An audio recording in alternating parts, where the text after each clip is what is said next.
friends. I am just working on updating our library for Slate Preferred Presentations. So this one is actually one that I did by myself. So it is just me today, and this is from the Pennsylvania Slate users for spring 2025. And I'm just going to be chatting a little bit about how to run an export and an import setup. So I'm gonna go ahead, make this full screen, and we have, of course, the super fun title right away of one form to rule them all. So we're gonna be going through a form, a query, a source format. We get to do the fun part, chat a little bit about other use cases, and when I'm present by myself, I'm very guilty of talking too quickly. So I built some bonus things into here. So hi, this is me. I've been in Slate for over 10 years, mostly at small liberal arts colleges full time, moved to consulting just about 4 years ago. So I'm the Senior Director of Slate Strategies with the Parish Group, and I am, as I said, my background's admissions, but consulting's gotten me into student success and advancement as well. Parish Group is super cool. They let me do stuff like this. They've been in business for 37 years. We are currently a Slate Gold Preferred Partner. We offer fully integrated search in your Slate instance, as well as all of these things. Woo. So in terms of just jumping right into this, the build of the form itself. We are going to be working with an open house as our sample today.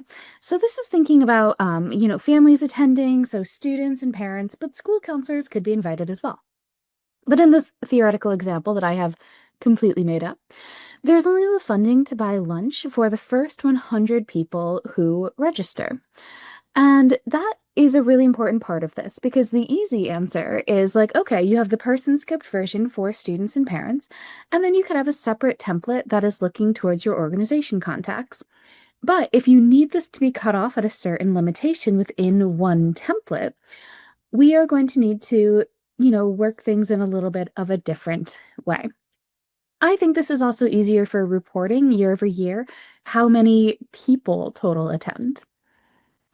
So where we're going to get started is under the events module. And what I've gone ahead is selected a new template. So I have the name, I have the internal name because I like to organize things. In order, I put my realm there because this is being built in my sandbox. We are big on realms. I'm automatically setting it to active, and I will have my time zone set itself. I do also put location and a brief description here. Description is going to be public facing, notes is going to be internally facing. I'm not going to do a deep dive today into how to build an event. You can always message me questions. There's also a really fantastic knowledge base article. But, just to grab a quick screenshot of that knowledge base article, it does take you step by step through how to build an event as well as how to build a template. And this is just a brief look into that. So we are going to just get started by working on a person scoped form event. I like headers, and I also like to have a very thematic approach to how I'm collecting data.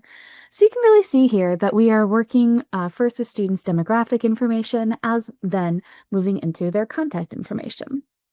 I'm also highlighting in this section that this is looking for the student information because especially if we're asking for parents as well, I find it really, really helpful to kind of hammer in what we want at each different stage.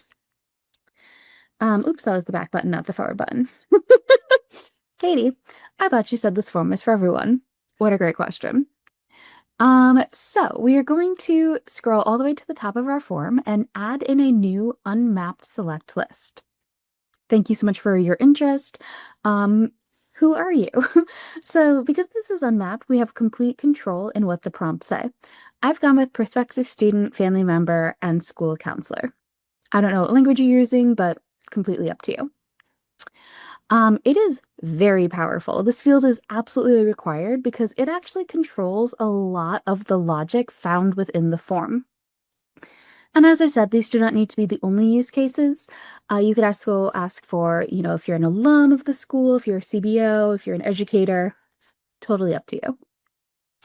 So then the things that we built before get placed under a section break based on that question. So student demographic information, our classic person scoped fields, will show if someone says at the get-go that they are either a prospective student or one of their family members.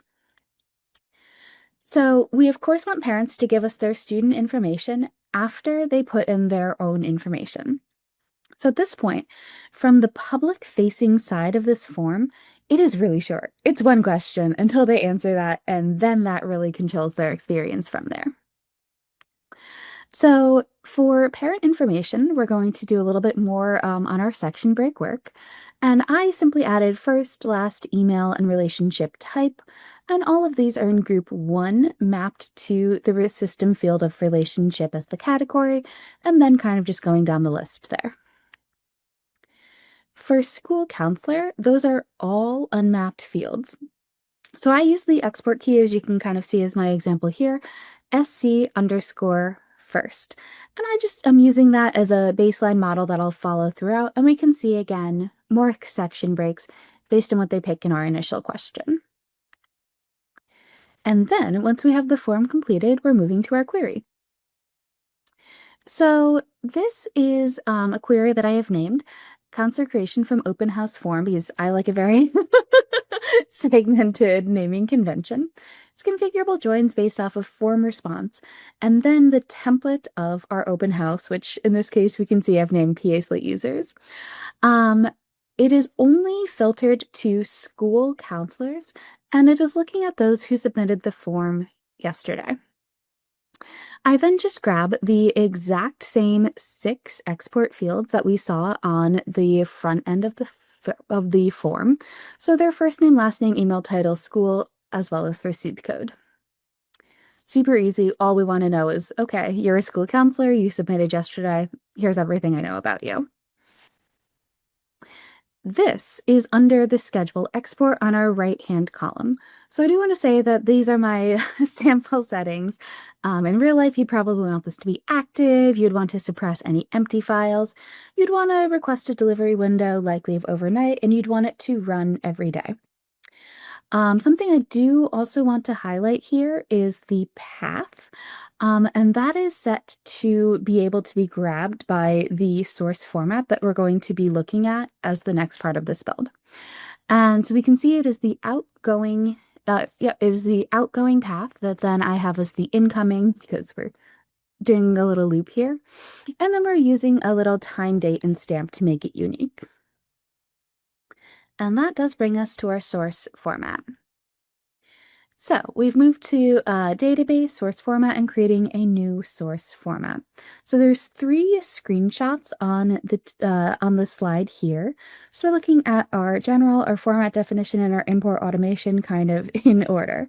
So the first big main one is we are setting this as XML. It is one-time differential because we have the today -1. The same person is likely not registering day after day.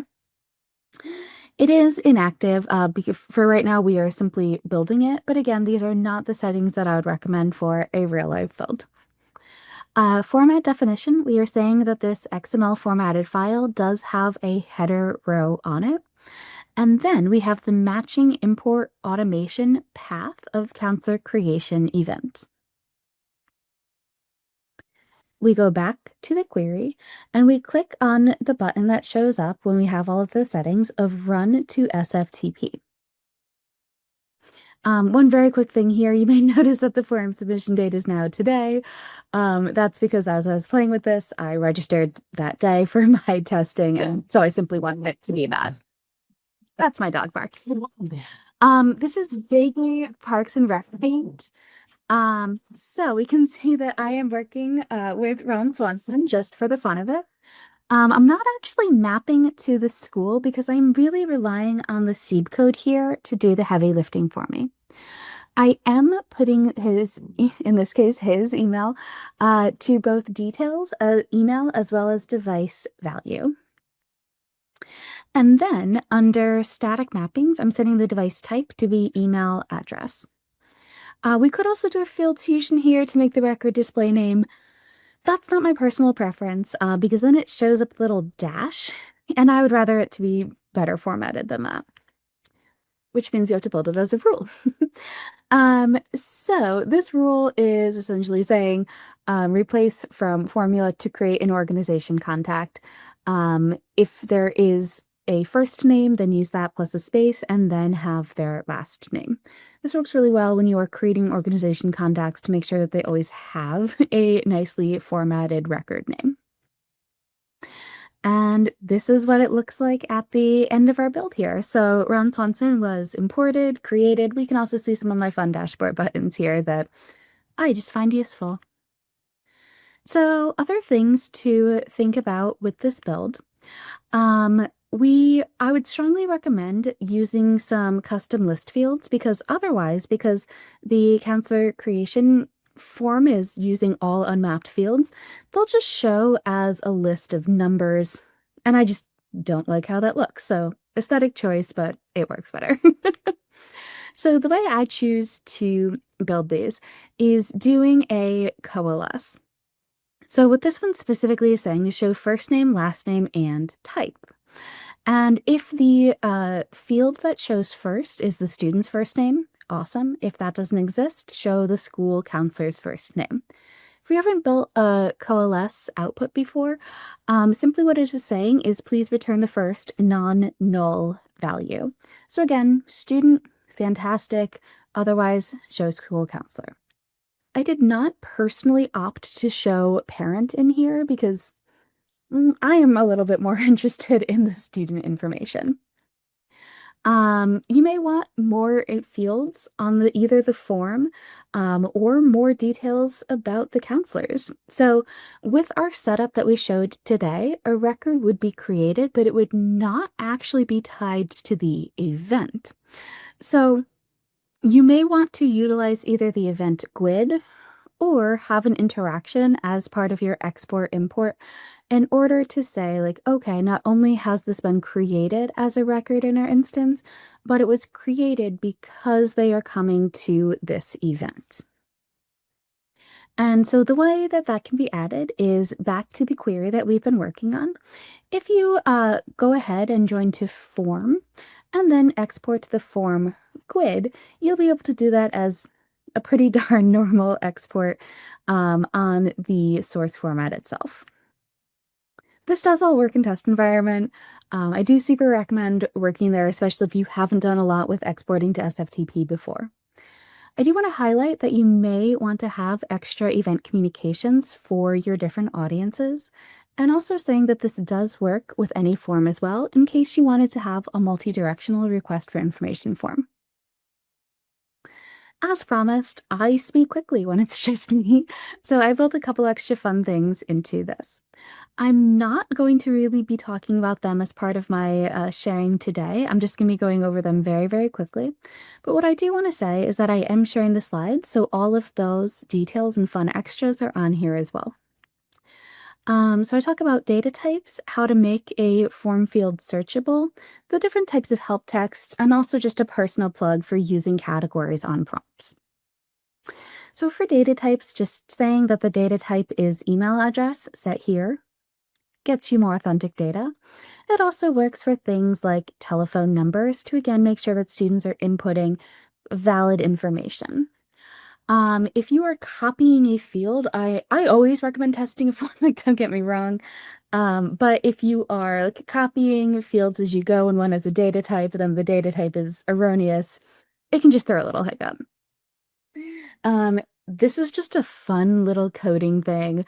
If you ever wanted to make a field searchable with a prompt list, this is the code. It does involve inspecting your externally facing form, and then you simply put the GUID of the field into the code here.